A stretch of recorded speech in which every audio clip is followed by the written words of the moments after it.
A new real estate scam is hitting New Orleans, and it's catching property owners, buyers, and real estate professionals by surprise. Our exclusive David Hammer investigation exposes this new land scam that targets the owners of vacant lots and looks at how you can protect yourself from becoming the next victim.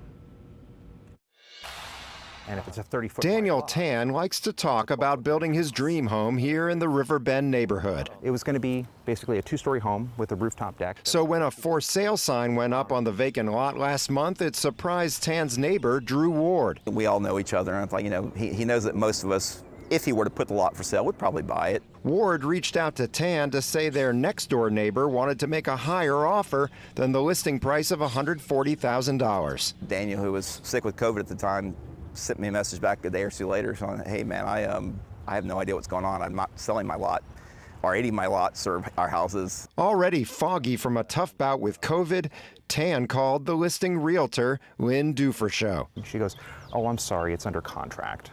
And I'm like, it really shouldn't be, because I'm the owner, and my name's Daniel Tan, and I don't recall hiring you.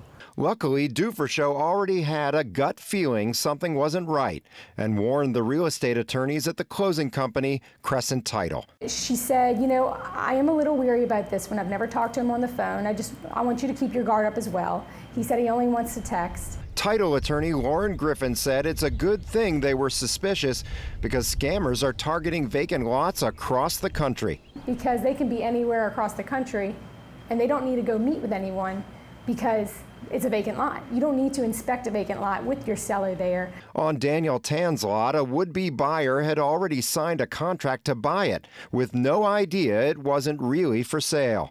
And the fake seller created a slew of authentic-looking records, a scan of Tan's driver's license with someone else's face on it, wiring instructions to a bank account in Houston that was quickly closed, and even notarized sale documents that the notary said were falsified. It's really scary, and apparently it's not a one-time case. Not even close. It's become such a popular scam in the last few weeks that a national title insurance company is now offering webinar training on what's known as seller impersonation scams.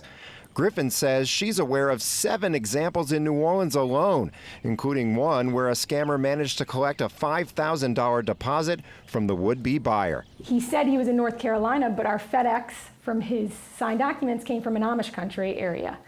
So it really didn't add up. And then the notary was apparently from New Orleans. We looked into her information. She was a new notary.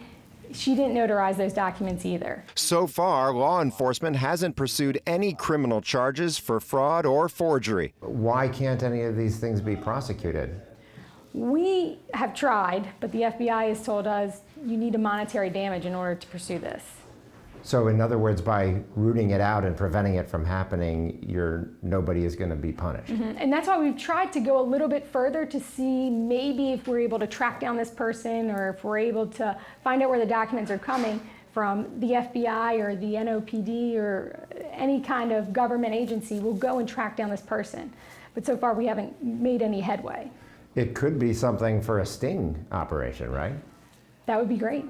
Until then, it's up to realtors and title attorneys to be more on guard. Make sure that you're able to meet with them in person. If not, do a Zoom call, but make sure that they're visible. Up to buyers to take extra precautions so they don't unwittingly steal someone's property. Get title insurance on it, because if there's fraud, title insurance will cover you as the buyer. And up to owners to take some creative steps to make sure they're always in the loop.